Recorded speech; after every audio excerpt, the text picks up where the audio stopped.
Today is January 28th, 2026, and this is Read Through the Bible. When's the last time you saw a phone book? At our daughter-in-law Jenna's parents' house, because her sister is severely disabled and she likes to have phone books and rip them up, so they collect phone books. So but she rips up phone books like page by page by page. She just kind of, she's like a 4-year-old, 3-year-old. Like mentally, she's like 35, but she's like a 3-year-old. She just likes to rip up these phone books, and they have like pallets full of these these phone books. But they're having a hard time finding them lately. Yeah, I don't think they're printed anymore. I know. We are here in 1 Chronicles chapter 9. I'm going to finish all these names today. Okay. And kind of like a phone book? It's kind of like a phone book is what I'm saying. Yeah, we're not ripping it up though, but we're reading through it because all Scripture is inspired by God. And in terms of a summary of 1 Chronicles 9, I think it's helpful just to follow the ESV. It says, a genealogy of the returned exiles, that is, those who came back from Babylon to help rebuild the city of Jerusalem. This genealogy, by the way, is very parallel to what's in Nehemiah chapter 11, but you added some detail. I added temple workers. Okay. Because there's priests, Levites, gatekeepers, and singers. Yep, and that goes right along with the theme of the temple. 1 Chronicles, being written to the exiles returning, trying to give them a vision for returning.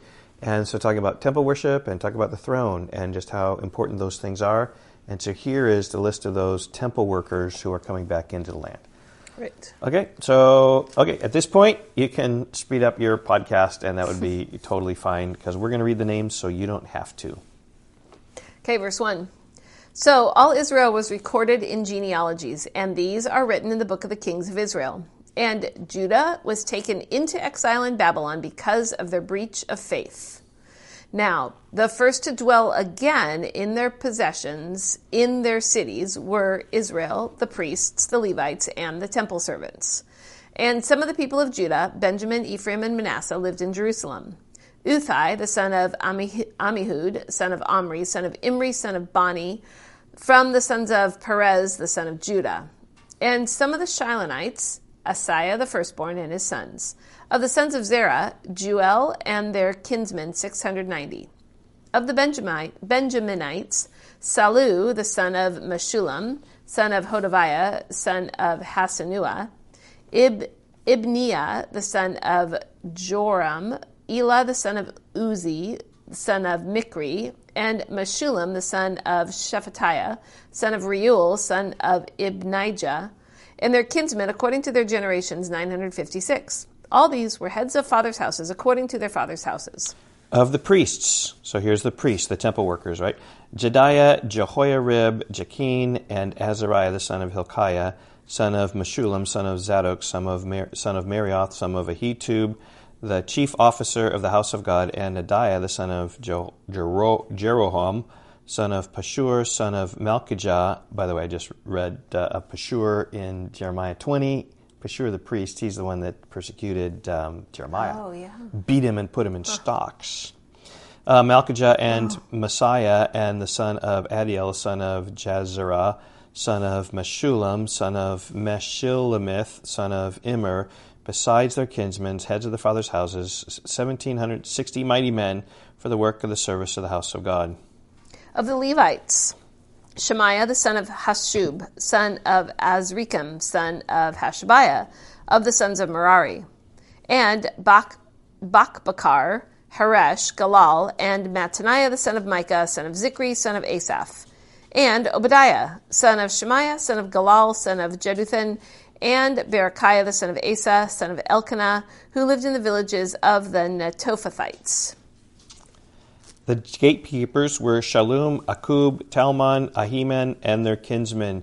Shallum was the chief. Until then, they were in the king's gate on the east side as the gatekeepers of the camps of the Levites. Shallum, the son of Korah, the son of Ebiasaph, son of Korah, and his kinsmen of the father's house, the Korathites, were in charge of the work of the service, keepers of the threshold of the tent, as their fathers had been in charge of the camp of the Lord, keepers of the entrance. And Phinehas, the son of Eleazar, was the chief officer over them. In time past, the Lord was with him. Zechariah, the son of Meshillemith, was gatekeeper at the entrance of the tent of meeting.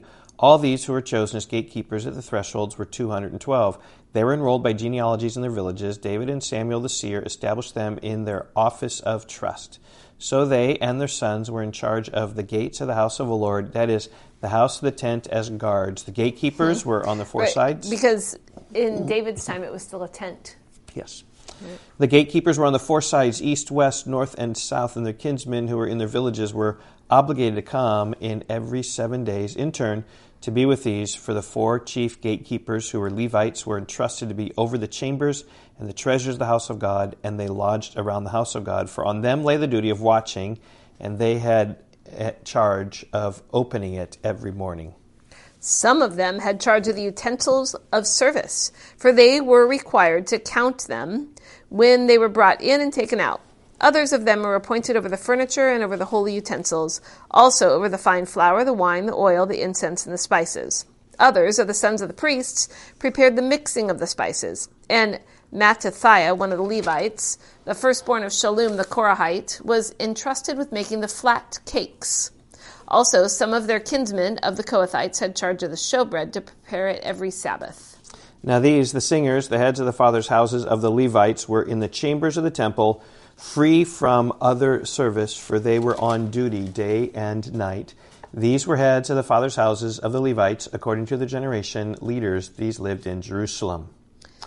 Okay, so now you see in your ESV heading, it says Saul's genealogy repeated. This is like almost verbatim what it says in chapter 8, 29 to 32. We've already read these words. We read them yesterday, but we'll read them again because this is all scriptures inspired by God. Okay, verse 35. In Gibeon lived the father of Gibeon, Jael, and the name of his wife was Maacah. And his firstborn son, Abdon, then Zur, Kish, Baal, Ner, Nadab, Gedor, Ahio, Zechariah, and Mikloth. And Mikloth was the father of Shimeam, and these also lived opposite their kinsmen in Jerusalem with their kinsmen. Ner fathered Kish. Kish fathered Saul. Saul fathered Jonathan, Malchishua, Abinadab, and Eshbaal. And the son of Jonathan was Merib-Baal. And Merib-Baal fathered Micah, the sons of Micah, Pithon, Melech, Tariah, and Ahaz. And Ahaz fathered Jarah, and Jarah fathered Alameth, Asmaveth, and Zimri. And Zimri fathered Moza. Moza fathered Beniah, and Raphiah was his son, Eliash his son, Azel his son. Azel had 6 sons, and these are their names: Azrikam, Bochurah, Ishmael, Shariah, Obadiah, and Hanan. These were the sons of Azael. Well, there's a dog, and it is time to finish. We're done with the genealogies of 1 Chronicles, 9 chapters of that. Tomorrow we're going to start historical narrative again, picking up with Saul in chapter 10, and then David in chapters 11 through basically the end of 1 Chronicles. Right. So we trace his story, and we'll see. We'll talk about this tomorrow, but we'll see how the chronicler has like rose-colored glasses. Mm-hmm. He's only going to look at the positive things of David. He's going to leave out some bad things about his life. Yeah. He's just trying to look at the good of the good, and we will see also the bad of the bad. That's right. Okay, we will see you tomorrow. Bye-bye. Goodbye.